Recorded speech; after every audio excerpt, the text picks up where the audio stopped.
Hello, I'm Nima Rajan.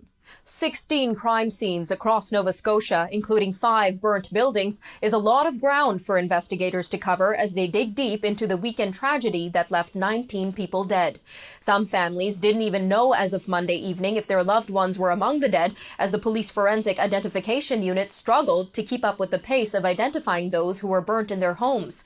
RCMP say the motive behind the murder and arson rampage of a 51-year-old suspected killer may not be fully known anytime soon, as he was shot dead. Prime Minister Justin Trudeau said today that the federal government plans to provide $350 million to Canada's charity sector, which has seen a severe drop in donations because of COVID-19. Much of the money will flow through 3 national groups to help the country's 86,000 registered charities deal with the initial impacts of the pandemic, with a portion of the funds going to small independent organizations. The Prime Minister says charities and nonprofits are doing tremendous work to meet tremendous demand for their services. Meanwhile, the Prime Minister did not initially deny reports that a trio of chartered planes sent to China to pick up medical equipment returned home with empty cargo holds. After being pressed by Conservative leader Andrew Scheer during yesterday's session in the Commons, Trudeau would only say that Canada, like many other countries, has struggled to get orders filled as the entire world bids on the same equipment. A spokeswoman from the Procurement Minister later clarified that only 1 chartered flight returned empty. Well, a new survey finds that 92% of Canadians trust health professionals when it comes to the COVID-19 pandemic.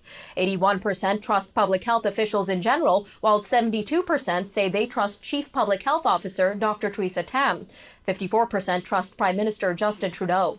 The Leger poll reveals that Canadians put a much higher degree of trust in their institutions than Americans, which may be why Canadians have been so faithful about following physical distancing rules. Hospitals facing urgent COVID-19 needs are banding together to close funding gaps for their institutions and embattled healthcare workers. A national campaign seeks donations on behalf of more than 100 institutions for supplies, staff support, and research. It comes as Canada's confirmed and presumptive COVID-19 case count reaches 36,831. The virus has now claimed 1,690 lives across the country. Well, it was a historic day for oil as futures were negative for the first time ever. The cost of crude fell below zero in the latest unprecedented numbers resulting from the COVID-19 pandemic. Some market watchers are calling it the oil apocalypse. The TSX was up slightly to start the week, even as oil plummeted on oversupply pressure. Toronto gained 28 points, while New York markets all ended with losses. Statistics Canada says retail sales rose in February for a 4th consecutive month as they climbed 0.3% to $52.2 billion, boosted by sales at motor vehicle and parts dealers and at general merchandise stores. The agency says it was the first time that retail sales grew for 4 months in a row since the period ending October 2018.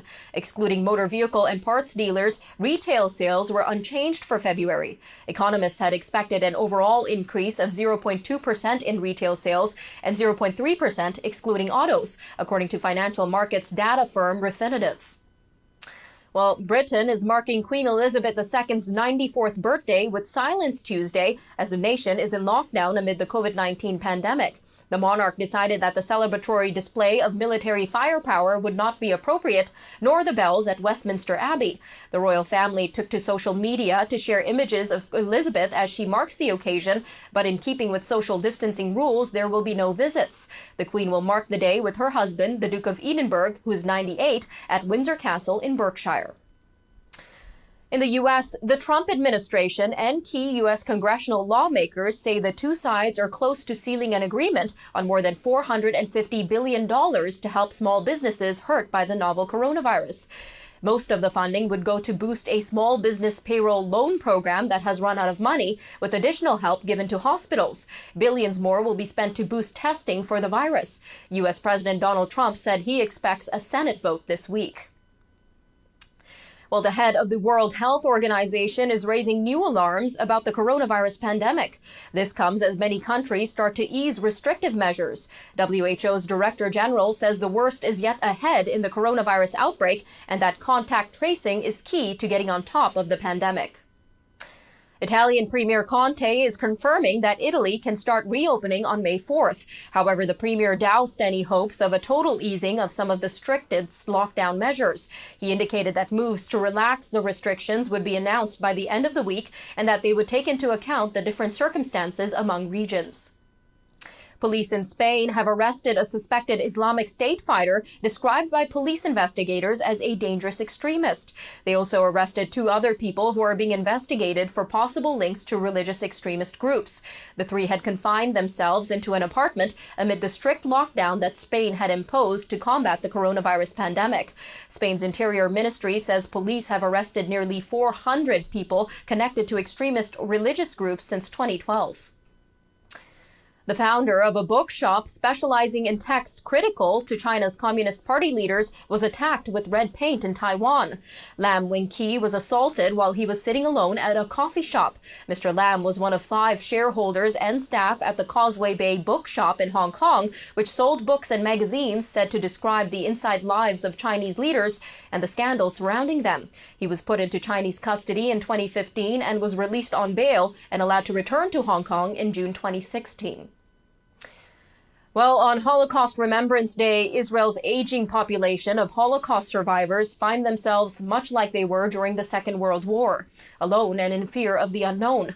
Some say their past trauma has offered valuable perspective to cope with the unprecedented coronavirus outbreak, while others say that the isolation triggers difficult memories. Holocaust Remembrance Day is one of the most solemn dates on the Israeli calendar.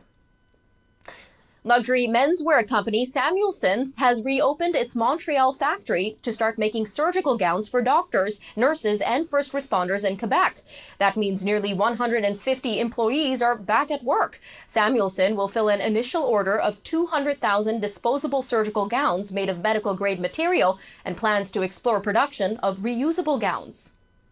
Well, that'll do it for today's news update. I'm Nima Rajan. Thank you for joining us today, and I'll see you next time.